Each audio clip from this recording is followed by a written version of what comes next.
Assalamu alaikum masu sauraro, barkanku da sake saduwa da mu a cikin wani sabon shirin namu wanda ƙungiyar Wambai Writers Association ta ɗauki nauyin kawo muku.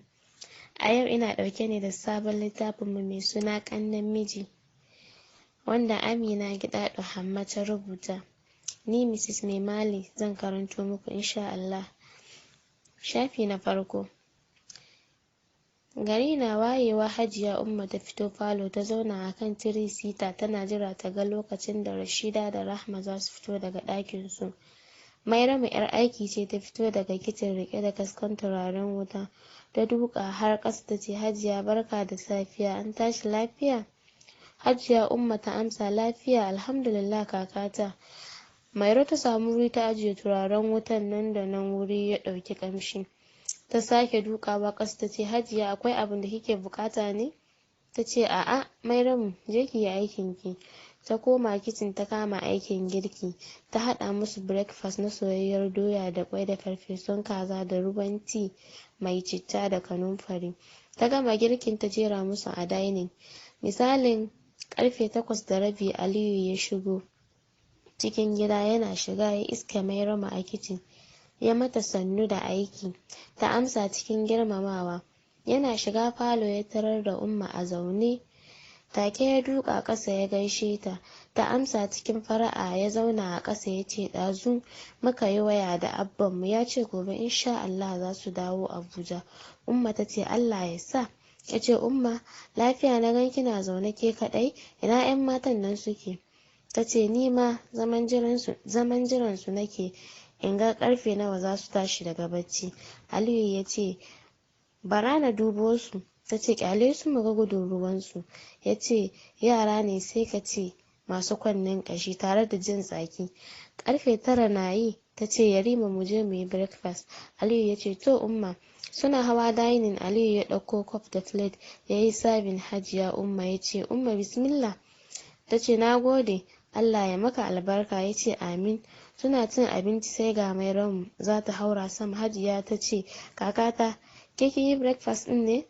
Ta ce, a'a zan haura sama ne in taso su Hajiya karama. Aliyu ya ce, don zaki taso su ba su san gari ya waye ba ne? Kuma ki ci abincinki, in sun ga dama su shekara a kwance.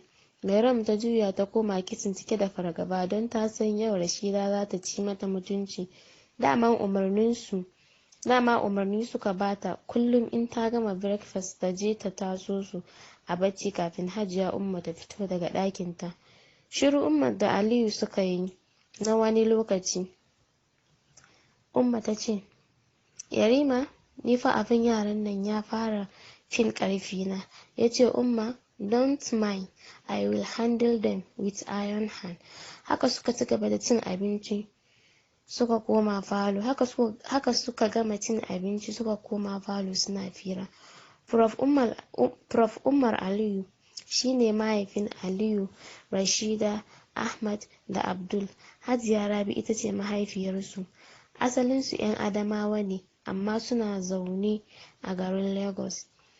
Aliyu shine babban ɗansu, Rashida, Rahma da Abdul.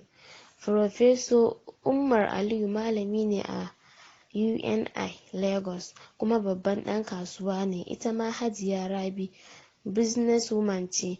Aliyu medical doctor ne. Rashida lauya ce. Ita kuma Rahma ta kammala first degree a economics tana service ɗinta. Shi kuma ɗan auta Abdul yana karatu a UK. Sun ɗauki Mairamu 'yar aiki ne daga Adamawa. Sun ɗauko Mairamu 'yar aiki ne daga Adamawa sama da shekaru 10 tana musu aiki suna biyanta.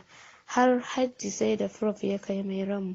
Shi kuma Bala mai gadi da Isa direba daga Bauchi suke. Su ma sun fi shekaru 5 suna aiki a gidan. Prof mutum ne mai zafi. Ita kuma Hajiya Rabi tana da sanyi sosai. To masu sauraro, a nan lokaci ya mana halin nasu, zan dakata a nan.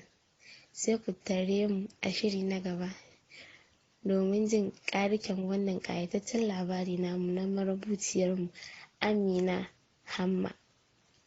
Kar ku manta ku danna subscribe, comment, sannan ku yi mana like, sannan ku danna ƙararrawar sanarwa. domin sanar da ku da zarar mun ɗora sabbin shirye-shiryenmu. Sannan ku nuna mana soyayyarku ta hanyar bin mu a shafukanmu kamar Facebook, Instagram da dai sauran wurare. Mun gode.